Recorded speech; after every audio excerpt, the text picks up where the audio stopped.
Hello and welcome! This video will be the first in a series where we'll talk about some of the safest strategies for getting through the game Sekiro, Shadows Die Twice. While these tactics still won't make the game easy, they'll perhaps help you down that tough boss who has been giving you trouble, or maybe they'll help you along in getting a coveted Deathless run. All the opinions contained herein are mine, and they are just what I have personally found to be effective. If you have strategies of your own that you like to use, I'd love to hear all about them in the comments down below. Without further ado, here is Sekiro, Shadows Die Twice. So, there's not a whole lot to say here for this opening sequence. Just stay out of view of the enemies and make your way to Kuro. But I am going to use this opportunity to talk about some of the overarching theory that we'll be using through this run. It is generally much safer to avoid combat with the small mobs entirely. There are some exceptions where you might want to engage them, and that's if you are grinding for XP or money, but in the absence of either of those goals, it is generally going to be much easier for you to just run straight past them. You'll see this idea here at work. I'm going to be running past all of these guys and just going straight to the boss fight. Additionally, the strategies that we discuss in this series will not be item dependent. There will be a few situations in which some items could come in handy, and I'll be sure to discuss those as they come about. However, no fight will actually require any items, and everything should be completable without them.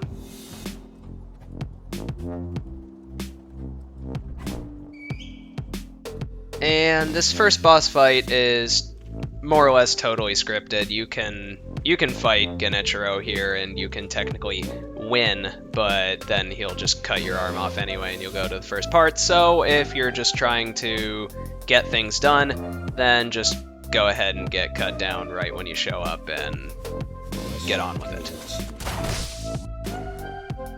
So as you're coming out of the temple here, you're going to loop around to the right and go back behind the temple. There is a coin purse back here that you're going to pick up. We're actually going to want 5 of them, and we're going to use those to buy our first prosthetic tool after the shuriken. You're also going to want to pick up these pellets here, and we're going to be using those on our hotbars to supplement our regular healing. As you're leaving the temple, if you go over to this ledge over here on the right, you'll find a red sugar. This is an attack sugar, and it will give you some more damage for those times that you're having some trouble getting a big mob down. So from here, we're going to skip around a little bit. You'll see here a demonstration of one of my favorite blocking techniques in this game for playing safe. It's a guard and re-guard.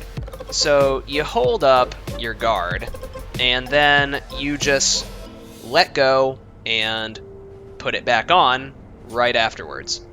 You just pulse it, like hold, release, hold. Hold, release, hold. And what this does is a couple things. For one, this technique is a bit safer than simply trying to parry or simply trying to guard. When you try to parry alone, you don't have your guard up at all. Stuff is going to get through if you hit your parry too late, and you're going to get hit. On the other hand, if you're just guarding, then you're taking a lot of posture damage. Your posture can get broken, and then you get hit. By doing this pulsing technique, what you're doing is you're giving yourself some defense, but then you're also giving yourself the opportunity to parry. Additionally, there is a mechanic in this game where if you have taken posture damage and you hold up guard, then you will recover your posture faster than if you just stood still. So by doing our pulsing guard technique, you are also recovering your posture while giving yourself the opportunity to parry. There is one disadvantage to this, which is that if you are not very deliberate about your releases and reguards, then you will actually decrease your parry window. if you spam the parry button, the guard button, then the parry window actually gets smaller. This effect is largely mitigated as long as you are only releasing and reguarding as attacks are coming in, but if you panic guard, then you can actually decrease your parry window to the extent that it becomes very, very difficult to parry. Alright, back to the main game here. We head up to this building and go to our left to pick up the shuriken, which will be a staple of our arsenal for the rest of the game. And we will go to this ledge here to pick up these pellets in preparation for the first mini-boss of the main campaign. If you happen to have a run-in with these wolves, know that you can parry them. It doesn't make a whole lot of sense from a physical standpoint, but you can actually parry their jaws and then kill them in one stroke. They actually don't have much health in general. If you go ahead and get the shuriken wheel attached to your arm, then a single shuriken will also kill them. Which brings us to the first mini-boss fight of the main campaign. One of his favorite attacks to use is this low sweeping attack that's actually unblockable. You get a perilous attack indicator above his head when he's about to use it, so whenever you see that, just jump over his head and hit jump again to deal some major posture damage, and then you can also get 3 free hits in on your way down.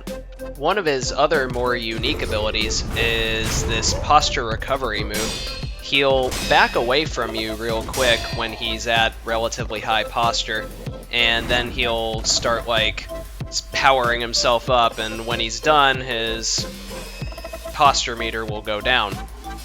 This is obviously bad, and you want to prevent his posture recovery as much as possible. You can do this by just keeping up the attack. Just if you see him powering up, approach him, hit him, and then that'll stop him. Or, if you happen to have the shuriken wheel attached, you can throw a shuriken at him as well, and that will also keep him from completing this move. Another attack of his that bears mentioning is this shoulder bash. He tends to do it after he's been on the defensive for a little while, and he throws it out pretty fast.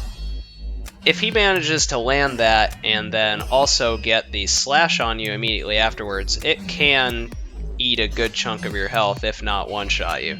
So make sure that you are looking out for it while you're attacking him. Other than that, standard rules of fighting swordsmen apply here. Make sure you're watching his hands and not the sword. It'll be much easier for you to parry if you're looking at the hands. The hands are controlling the sword. And make sure you get up behind him for that first freebie stealth hit. Additionally, as is the case for many of the mobs in this game, it is actually easier if you stay on the attack. This is because mobs in this game have 2 sets of moves they can choose from based on whether they are on the defensive or on the attack. They will always be on the defensive at least some of the time, so if you make them on the defensive all the time, then there are fewer moves that you have to contend with. So once you've gone back to the temple and deposited your newfound gourd seed, you're going to go on an item hunting expedition. You're going to get the last 4 coin purses all right next to each other. First one is up on this building here, and then the next 3 are underneath this house. You should also talk to this lady here. She'll give you a bell, which you will then use to get to a semi-hidden segment of the game. This segment will give us some more resources, though that'll be handy later.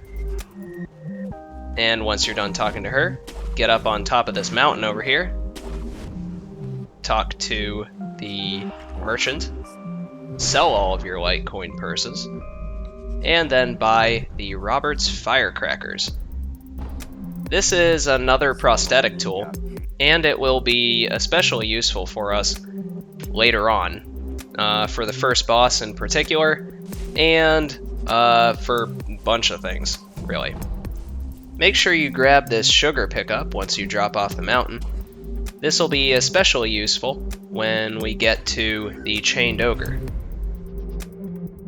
Once you've gone back to the dilapidated temple, head into the main temple area and return the bell you received at the Buddha statue to open up the Hirata estate. From here, we're going to be going on another item gathering expedition. In particular, we are after 2 more prosthetic tools, both of which will be used pretty shortly. Make sure you grab the blue sugar from behind the wall. This is a defensive sugar that will help you out if you find you're taking a lot of damage on a particular mob.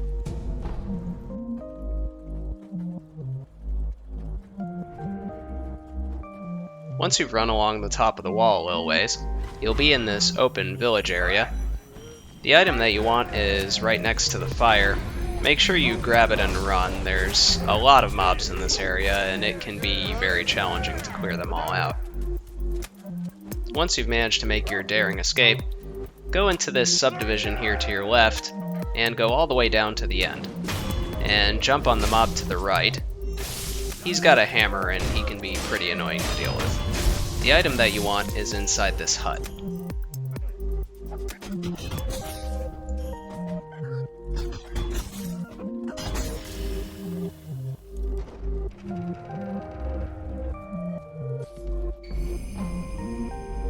Now all that's left to do is to exit the subdivision, open up the big gate, and head back to the dilapidated temple to attach your newfound prosthetic weapons. And with that, that'll be the end of today's video. Next time, we'll see how to fight the chained ogre, how to fight the second general, and how to avoid a giant snake. Thanks for tuning in, and I'll see you again next time.